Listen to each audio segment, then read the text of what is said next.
Hi, this is Kim from Kimberbell, and I'm excited to share with you another way to turn your punch needle projects into something decorative and really cute for your home. In this case, I'm going to turn this punch needle project into a pillow similar to this. Now, this is from our Valentine collection, and it first started out on a 10-inch frame. So what I'm about to share with you today are projects that can always be done with a 10-inch frame project from Kimberbell. This is what I'm talking about. Right here, you see that this is the 10-inch size.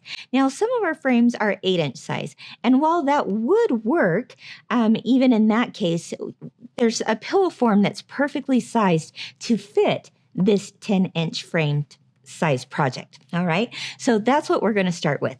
So, of course, what do you need? Well, you need your finished project that's already been punched on a 10-inch frame. You also need 2 pieces of fabric, and this can be any color coordinating fabric to coordinate with your the front of your punch needle. And this is a 12 by 12 inch size.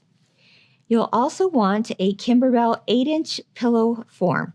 And this is a perfect 8 by 8 inch square, and it's perfect for fitting into this pillow for a final size like this. And then you'll also want some Kimberbell paper tape.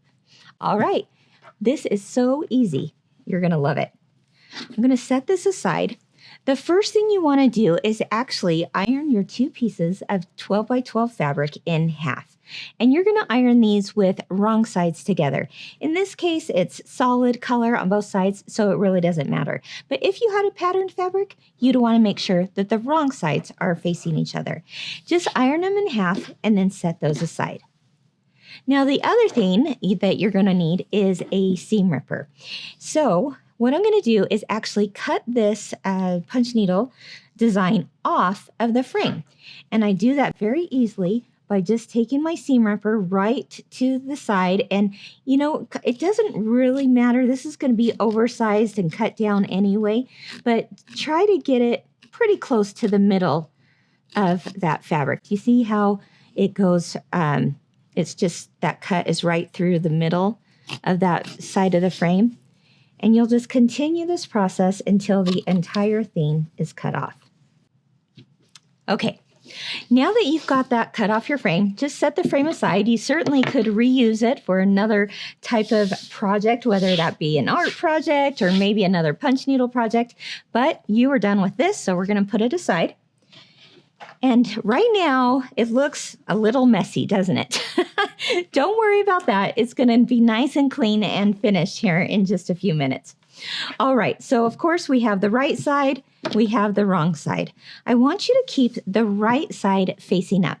Now, the reason I had you take 2 12 by 12 inch pieces and fold them in half is because we're going to make an envelope style closure in the back. Let me show you what that looks like on a pillow form like this.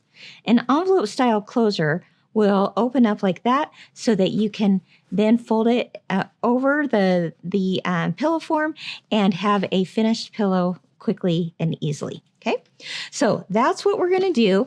To do that, I'm going to first place this oversized piece of fabric up here close to the top, just right along that edge, right? And then I'm going to take the other piece, and with the folded side in the center on this side and the folded side right here, you're going to overlap these about 1.5 inches. Okay. Now, once again, this is oversized. Don't worry about that because it's all going to be trimmed down a little bit later. But that's just to account for, you know, how much you cut off on this side and that side, and that you have plenty of fabric to work with. Now, the next thing we want to do is take our paper tape, and we're going to tape across the entire folded edge of this center. And as you can notice here, it's about 1.5 inches or so. All right, so we do this because when I go to sew these 2 pieces together, I don't want my foot to get caught in the overlap. So therefore, I'm going to tape it from one side to the next, and we'll be good to go. All righty. Now, from there, we're going to flip it over, and now you can see that we've got a nice outline to follow. Once again, we had put right sides together. And now I want to pin across this. Okay, so let me pull out my pins here. Pin across each side.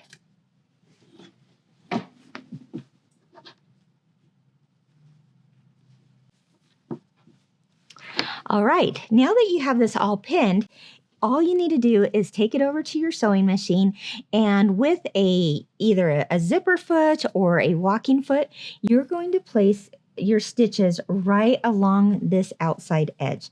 Let's go over to the sewing machine and see what that looks like.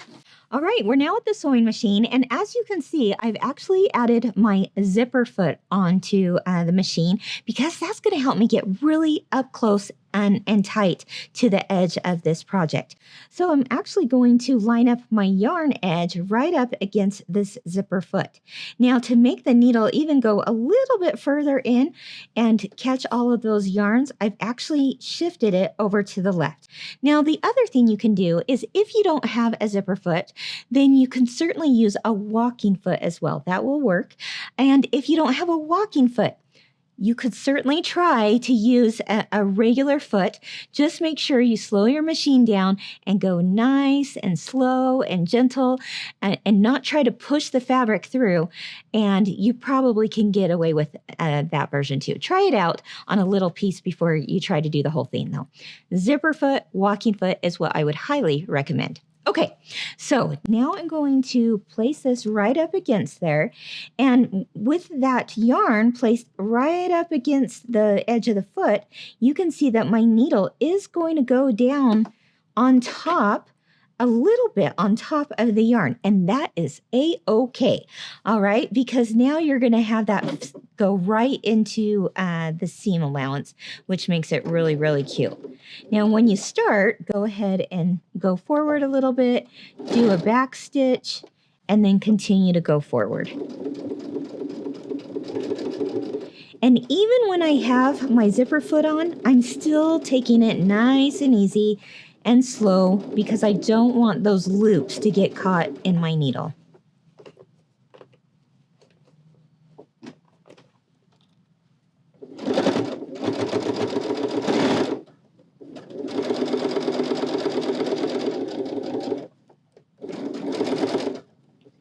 Okay, when you get close to the edge at the corner, just keep your needle down, lift your presser foot up, and pivot, and continue the process.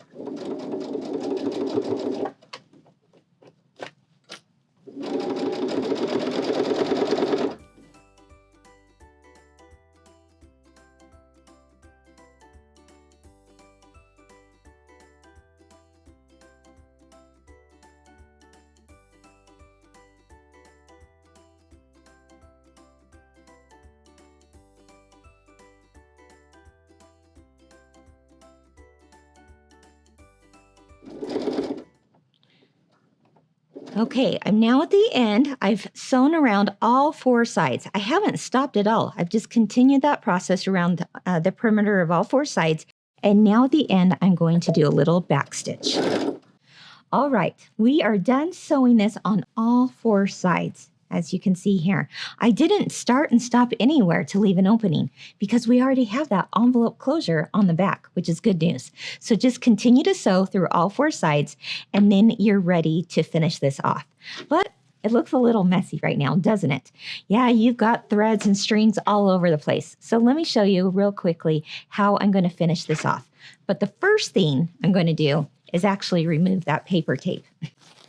This is what I love about the paper tape is that it's tacky enough, but not so tacky that it does not leave any residue. And because you sewed right over it, it's just going to come off really clean and easy. All right, now that that's done, I'm ready to finish off these edges nice and clean. Now you can do this one of two ways. I've got my serger here, so I'm about to use the serger, but if you don't have a serger, that's okay too. What you would do if you don't have a serger and you just have that sewing machine is just measure out from the outer edge of the yarn about 1/2 of an inch. After you've cut it off all 4 sides at a 1/2 inch. Take it back to your sewing machine and with a tight zigzag stitch, sew around all the sides. Doing that is going to make so that this doesn't continue to fray. All right. Now, the other option, like I mentioned, is a serger, and that's how I'm going to finish this off. I'm actually going to put my serger foot down right along the outer edge. It's going to give me about a 1/2 inch of a seam allowance. And while I'm doing it, it's not only going to serge, but it's also going to cut off all the extra. All right. So let's go ahead and do that. All right. I'm now at the serger, and I'm just going to line up the outer edge of the foot right up against the outer edge of the yarn.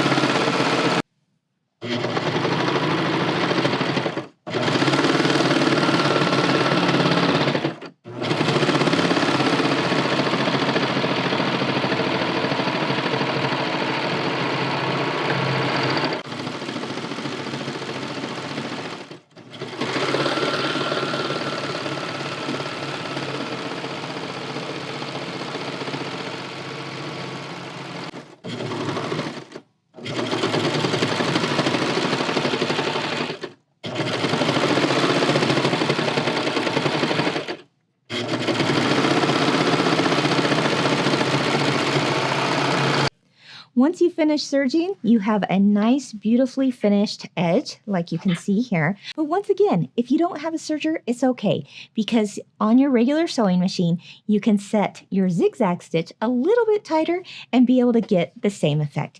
The point is, you just don't want to keep that monk's cloth from continuing to unravel with it out without it being finished, okay? So let's go ahead and turn it inside out. And, you know, sometimes, well, more often than not, when I go to do a pillow, I'm usually trimming up the corners. But in this case, I'm not going to worry about that because I want the edge of each corner to be nice and rounded rather than poking out like a dog ear, right? If I want to get a little bit more fabric in there and shape it a little bit better, I can just use my trusty little chopstick right here and place that in each corner, just nice and gently, just to round that out a little bit more. And I've got the cutest little pillow cover. And isn't that envelope style closer just fantastic? It's going to make it really easy to place that little pillow inside. All right. Gosh, I want to just hang this up on the wall too. There's so many things you could do with just this very thing, isn't there? All right, so now we're going to take this 8 by 8 inch pillow form from Kimberbell and place it inside of our little pillow cover, just like that. Oh my gosh, I can't wait to see it done. And now our pillow is ready to decorate our home with. I could see putting a little pillow like this on a bench or on a shelf. It could be just propped up on the bed by some other pillows, maybe even hanging or stuck in your Christmas tree. There's so many possibilities with this little 8-inch pillow.